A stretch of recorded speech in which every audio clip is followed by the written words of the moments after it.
Okay, welcome back. We're on chapter 2 of our semester that we are talking about faith and revelation. Remember, revelation being that which is kind of revealed to us, that which God shows to us, and faith, of course, tied into those things that we have to, that we believe, right? And so, how are those two things related? And we're going to dive into this. This is a really short chapter today, and just because we really want to get some basic terms, I think, kind of laid out there for us as we prepare to move through the rest of the semester. So hopefully that'll help you knowing that up front, that this is a little bit shorter of a chapter. When we talk about reason, that's a word that we want to make sure we understand and clarify. And if you've been with us in past semesters, we've done that a little bit. We've talked about that. But if you're new, then maybe you haven't. If you're a younger student and this is the first time through this, we just want to make sure that that we're on the same page when we talk about what reason is, right? Because that can mean a lot of different things depending on the context in our English language. So when we talk about reason in the church, right, and in philosophy and in theology, what we are talking about there is when we're saying God has given us the gift of reason, we mean there are thinking, right? The ability to think, the fact that we have intelligence, that we can reason through something, right? And so all of the animals, they have the ability to respond to stimuli in the moment, can react, can show emotions in the moment. But reason is this ability to plot things forward and really think way down the tracks using my intellect. Okay, and so we think about that as again with our thinking. So there's a lot, and the reason we say this when we talk about reason, we're saying we can come to know much about God just through our reason, right? Using the gift of our reason. Just using our ability to, and we're going to get into that here as we move forward. Okay, Aristotle, who we've talked about many times, is writing several hundred years before Christ, right? So he doesn't have the gift of that, that comes to us through Christ, which gives us so many other abilities to be able to think even more clearly and to know more things. But Aristotle, before Christ, again, Aristotle is in this Greek culture, this polytheistic, meaning many gods, right? And so they had all these different gods, Aphrodite, and all these different gods that they worshipped. He is one of the smartest people that's ever lived, right? And pretty much anybody will agree to that. And Aristotle, through using his reasoning, his reason ability, the gift of his reason, is able to work through things and get to the point where he establishes that there has to be a sort of first God that is also eternal and singular and all-powerful. Okay? So, pretty amazing stuff when you think about the fact that Aristotle is able to work back to that or work forward to that using his reason in the midst of a culture that had many gods and didn't know about Christ or the real God at all. So, Aristotle is kind of a champion of reason. He's a kind of a patron saint of reason, if you will, although he's not an actual patron saint. But you get the point. He is this guy that we always look to in the church as, and even outside the church, people look to Aristotle as being one of those people who really used his reason, used his thinking ability to do so many things and to write so much and to establish so much that we rely on today. Okay.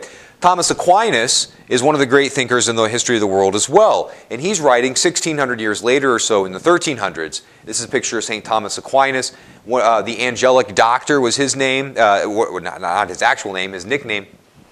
And again, one of the, probably, if Aristotle is the smartest pagan that's ever lived, St. Thomas Aquinas is the smartest Catholic that's ever lived. And St. Thomas Aquinas took a lot of what Aristotle taught and said and used that in his own writing. So St. Thomas Aquinas, now with the gift of reason, a brilliant person, and also in the light of faith, brings these two together and says, okay, now that we know let's take what we can know with our reason and use that and help us also establish what it is that we can really say about our faith. And so he wrote volumes and volumes that we are still using today as reference materials. That's how smart and intelligent, but also how full of faith he was.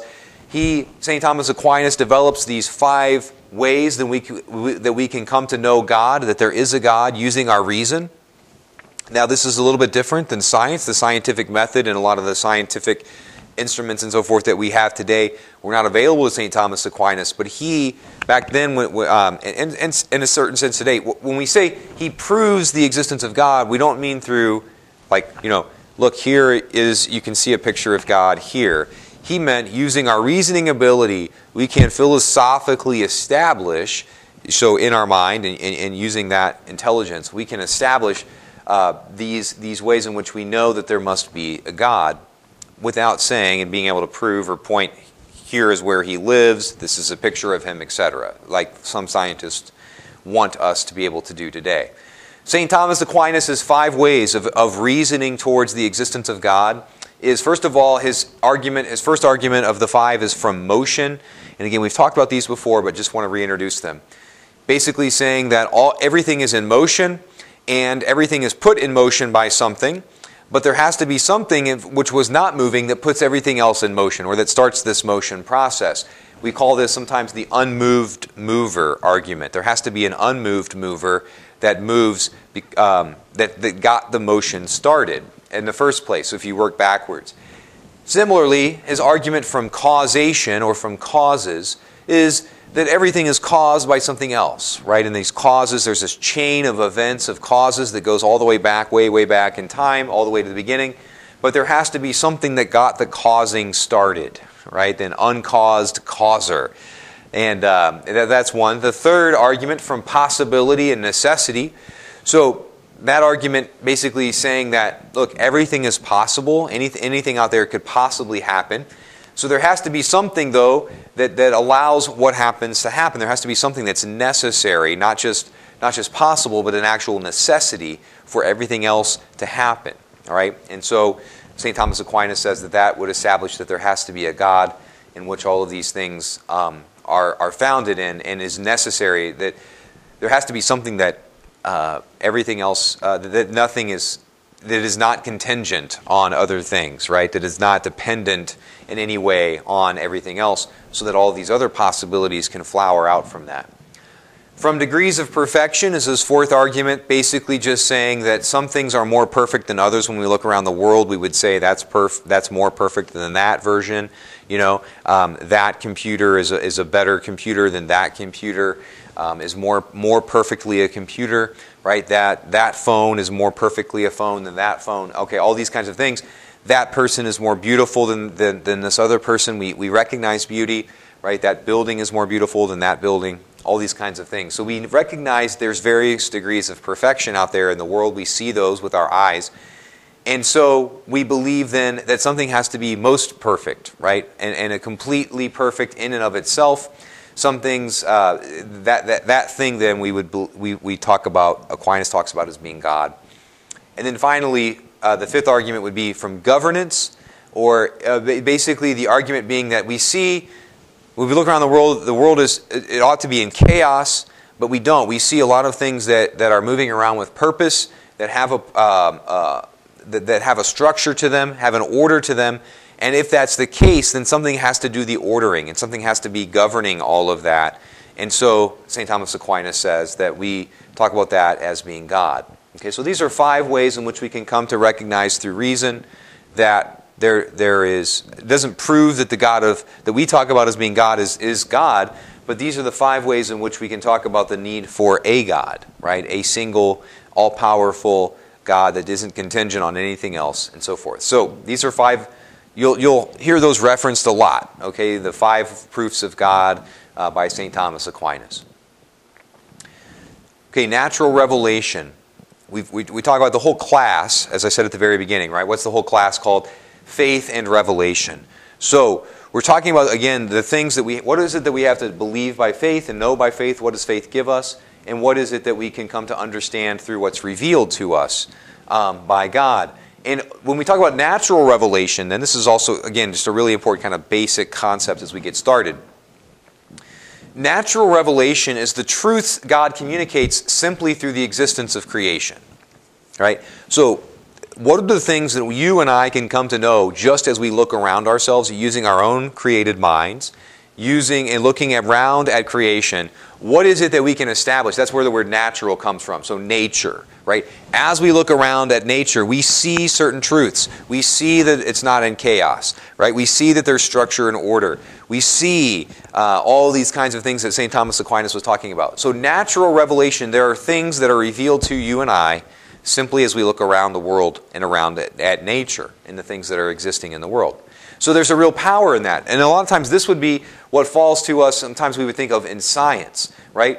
We can, if we go out and science is a great thing, and it was Catholic leaders, scientists, priests, lay people who really were at the front of the scientific revolution. We've talked about that many times. So we believe as Catholics that when we look around the world, we can come to know and learn about God by studying it. And so it's in many ways, it was Catholics that really lead this push once the tools and the technology become available to really dive in and do science in a real intense way that you and I know of it today. You know, microscopes, telescopes, all that kind of stuff. All the infinite number of things that allow us to study things more in depth and really has allowed science to take off. That's the kind of stuff science, as as Pope Benedict said, science is the adventure that God has left to us as humankind, right? It's a great way to come to, a lot of times people talk about religion and science as being like in opposites or fighting each other, and nothing can be further from the truth. The church sees in science this great way of coming to know more about God, coming to know more about ourselves. So natural revelation, science is really is a quest to continue to find out what's been revealed to us in nature. So science is a very Catholic thing, and a lot of great Catholics have been scientists, and today it's the same.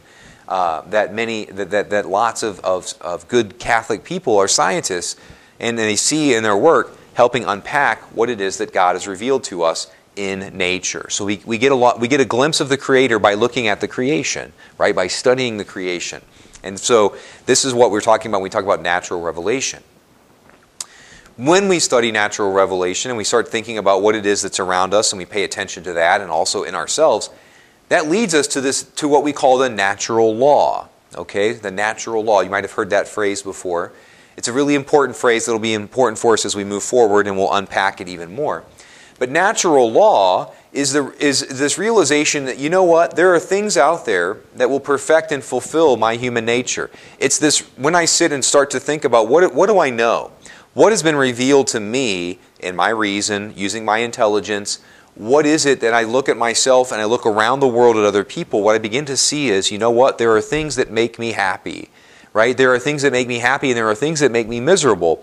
And I see that going on in all the people that are out there in the world. I look at that and I start to study that, and what I see is that there are things that make humanity, each individual person, that makes them more happy, thriving, whatever word we want to use there. And there are also decisions, ways of acting, ways of living that make people unhappy, right? That lead them away from truth. And so we say this is the natural law. It's written on our hearts, right? We know it. We observe it in ourselves. We observe it in other people.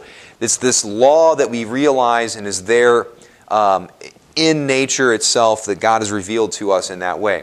So it's a way. Pay attention to that, right? That's an important step that we need to make as adults, right? In the faith is this realization that, again, there are things that I know will make me closer to God and will make me happier, and I need to do those things more, and I also need to start avoiding those things that I start to realize through the natural law lead me away from God, lead me away from happiness, lead me away from human flourishing, okay? So natural revelation is just kind of studying everything that's in myself, in the created world, and other people that I'm seeing, using my intelligence to do that. Okay. Now, that has its limits, of course, right? That doesn't bring us all the way to Jesus Christ. Studying microbiology, studying the stars, looking into myself, right? Watching other people around us. There are limits to that, right? That doesn't take us to, now there's this person, Jesus Christ, right, that is the Son of God and is the second person of the Trinity. There's a little bit of a gap there in some ways that we have to talk about how we're going to get across that. we don't just, it's not just apparently obvious in some ways, in scientific ways and so forth. Okay, so we do acknowledge that reason, my thinking ability, reason has limits. Okay, that's why we're talking about, again, the whole chapter, the whole book is called, or this class, Faith and Revelation. Things are revealed to me, and I also, though, there are certain things that are going to come to me through faith. I have that faith is really going to be something that's going to be required of me. I have to take I do have to have the virtue of faith, right? I have to believe at some point, and then more things begin to make sense. As one person said, I believe, therefore I understand. Okay? That's a really important way of saying that. I believe, therefore I understand.